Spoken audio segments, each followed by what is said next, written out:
The World Federation of the Deaf hosted a World Congress in South Africa called the Global Deaf Renaissance.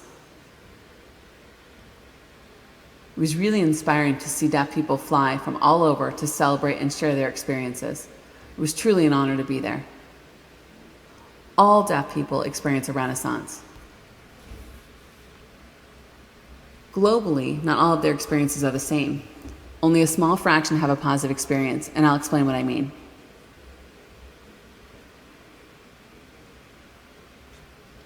While deaf people in Europe and the United States struggle with autism, they also have the protection of human rights.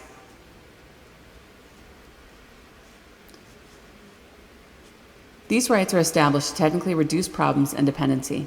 It's not a perfect system, but they do have human rights. These rights include access to education, employment, and the freedom to communicate using sign language. However, this is not the same for deaf people in developing countries. Not at all. In the US, there are two predominant perspectives of deaf people. The first is a pathological view that sees deaf people as in need of fixing in order to be the same as hearing people.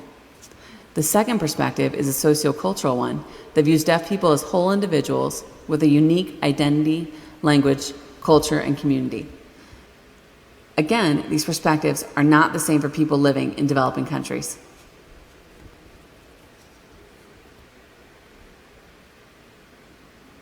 They do not have the luxury of analyzing theory and comparing a medical versus a cultural view of their world. Instead, what deaf people in developing countries have is poverty, deprivation, and a lack of rights. For these deaf people, life is not good. Oftentimes, the way they are treated is in violation of the Universal Declaration of Human Rights, established by the United Nations in protection of human rights. Many of them are not allowed to use sign language in their education environment and therefore have little to no access to information. They have no knowledge of global or local events and are constantly behind in current news. Many of them are unemployed and very poor. Some nations do not allow deaf people to drive.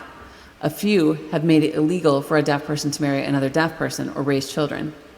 And some countries do not allow deaf people to vote.